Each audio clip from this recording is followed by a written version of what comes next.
Guys কি বলবো, বর্তমানে যে পরিস্থিতি হয়ে দাঁড়িয়েছে, মাছ মাংস কিনে খাওয়াটা তো দূরের কথা, সবজি কিনে খাওয়াটাও এখন ভীষণ কষ্টকর হয়ে দাঁড়িয়েছে। যে পরিমাণ সবজির দাম বেড়ে গেছে, মনে হয় বেশি বেশি করে আরও সবজি লাগাতে হবে। এই তো চলে এলাম সকাল সকাল আমার বেলকনিতে সবজি বাগানে। আর এসে দেখি ওমা, ঘুঘু পাখি দুইটা তো সব খাবার ফেলে দিয়েছে। আমার হাজব্যান্ড ওদেরকে সকালবেলা খাবার দিয়ে অফিসে চলে গেছে, আর এদিকে ওনারা তো সব খাবার ফেলে দিছে। এখন ময়লা পরিষ্কার করে খাবারগুলো ট্রে থেকে উঠিয়ে দিচ্ছি, কারণ খাবার অপচয় করা ঠিক না। আর আসুন আসুন, আপনাদেরকে আরেকটা সুন্দর জিনিস দেখাবো। সেই জিনিসটা হচ্ছে এই যে নিচের দিকে ম্যাজিক। দেখুন কি বড় একটা বরবটি হয়েছে আমার গাছে। মনে হচ্ছে বেশি বেশি করে আরও সবজি লাগাই, কারণ সবজির দাম যে বেড়ে গেছে, এভাবে সবজি লাগিয়ে তারপর খেতে হবে। এই যে আরও অনেকগুলা বরবটি ধরেছে, এই পাতাটা কেটে দিলে দেখা যাবে আরও ভালোভাবে। গাইস, এখানে মোট 4টা বরবটি কিন্তু ঝুলছে। 3টা বরবটি বেশ বড় হয়ে গেছে, বাকি একটা বরবটি ছোটোই রয়ে গেছে। আরও অনেক অনেক বরবটি আছে, তো আরেকদিন আবার সবগুলা যখন বড় হবে ওইগুলো কেটে রান্না করব। তো মোট 4টা বরবটি দিয়ে আজকে আমার ভালোভাবেই রান্না হয়ে যাবে।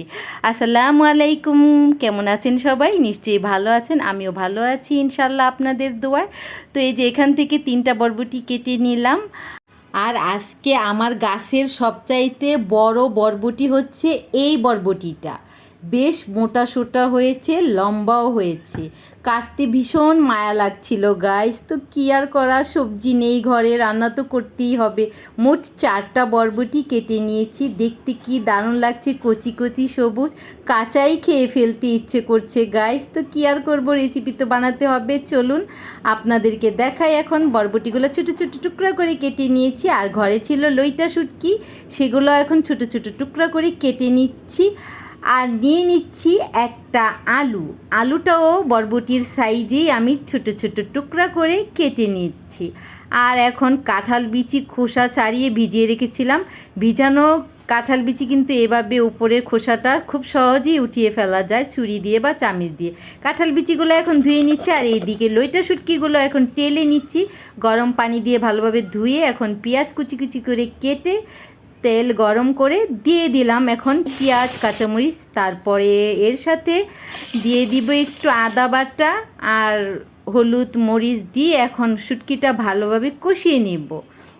তো কষানো হয়ে গেলে তেল যখন বেরিয়ে যাবে, তখন এই যে আমি আলু বরবটি কাঁঠাল বিচি একসাথে দিয়ে ভালোভাবে কষাতে দিয়ে দিছি গাইস।